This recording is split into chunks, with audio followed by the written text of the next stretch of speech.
these ribeye steaks ready. Washed them off, cleaned them up real good, seasoned them. Got some of my pepper blend up out the freezer that I had cut up the other day. Cut up about 3 peppers and 1 onion. I think it's actually 4 peppers. I don't know. Alright, so I see orange, yellow, red, and green. So 4 peppers.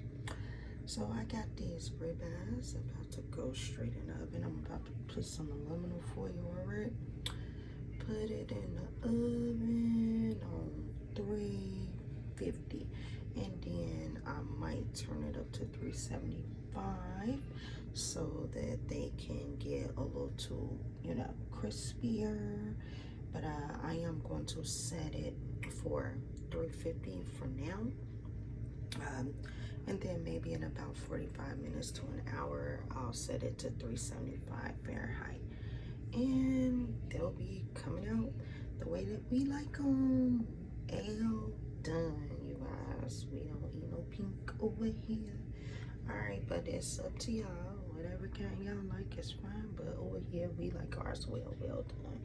And yeah, I got this on some of this cookie paper. Whatever,